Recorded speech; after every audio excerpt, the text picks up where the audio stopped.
Welcome to Everyday Economics, a podcast that helps you learn about the economic world happening around you every day. I'm your host, Krug, president of the 501c3 nonprofit Franklin News Foundation. Everyday Economics is a production of America's Talking Network. You can check out all of our great podcasts at americastalking.com. To support podcasts such as this one, please make your tax-deductible charitable contribution by clicking the link in the show description. We are recording this episode on Friday, November 4th, and joining me, as always, is my partner, Dr. Orphe Divounguy. He's a PhD economist. We get to talk about something today that I've been wanting to talk about for, I don't know, maybe my entire life. Maybe my entire life.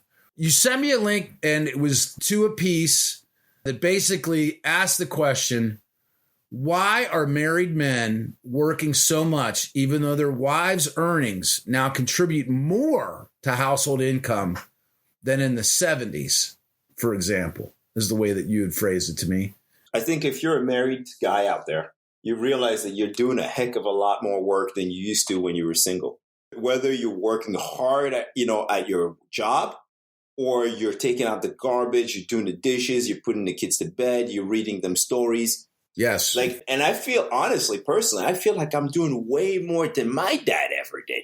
It's different times, right? I mean, and we are making different kinds of contributions. I would agree with you. There's a slight gap in ages between you and me. I'm a little bit more experienced on the planet than you are. My father,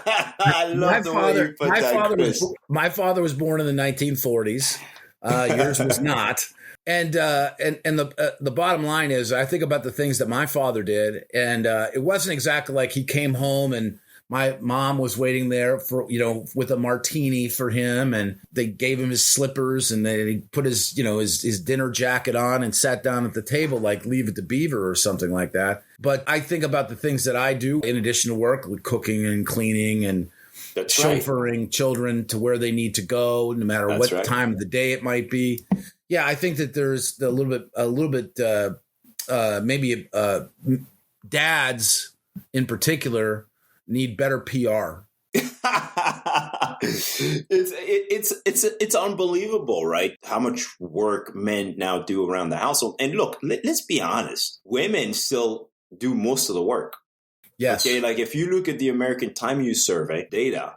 Yeah, let's dig into the data. I'm being completely esoteric, and I'm trying to have fun with this subject. I mean, it's very interesting. It's something that a lot of people think about. A lot of men, at least, think about. Women still do 5 times as much household work as men. And that's, I think, like something like 3 to 4 hours for men compared to like 14 to 15, 16 hours for women. They spend more time with children if the couple has children. They still do most of the work. But the time working at home for men has increased more than 50% over the last 30, 40 years. And the question is why? Like, why? Why is it that now that you have, both couples, parents working, women now contribute to household income way more today than they did in the past?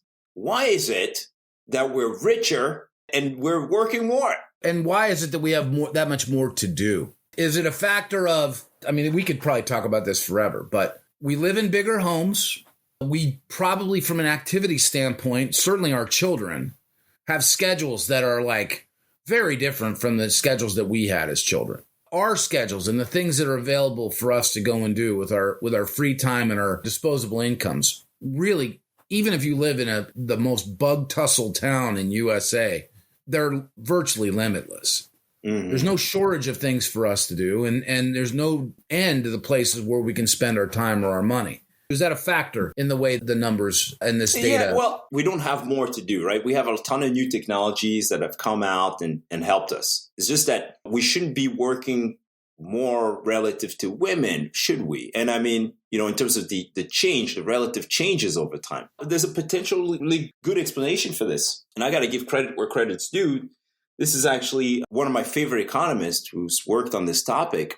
He's basically saying that bargaining within married households has changed, right? And now women with more bargaining power that can engineer this type of change, right? So if women are doing much better in the labor market than they did in the 1970s, meaning they've overtaken men in terms of schooling attainment, college attainment, the wage gap has shrunk tremendously. So if women see these massive improvements in the labor market, they don't necessarily need to get married anymore as much as they did back in the 70s. And so men have to compensate to attract them into the marriage market.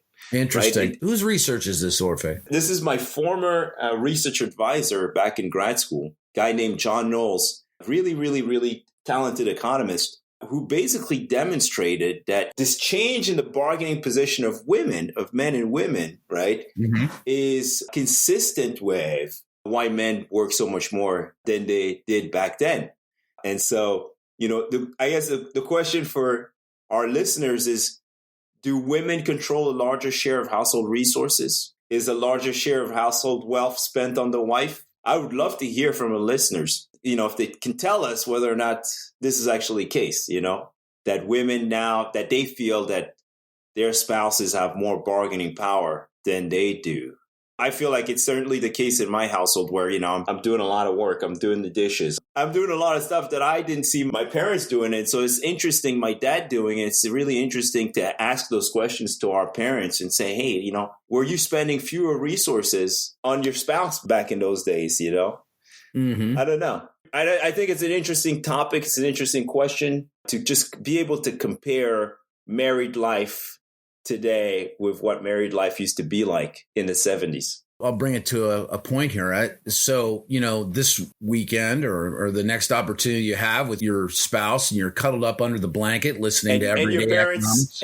And your parents, a great conversation for Thanksgiving dinner, by the way, which is coming up. I think as you're snuggling up, have the question at home first. Honey, why am I doing so much heavy lifting? Who's in charge? All right, Orphe. That was fun and interesting and certainly different. For Orphe Divounguy, this has been Chris Krug. Subscribe to Everyday Economics and dozens of other quality podcasts at americastalking.com.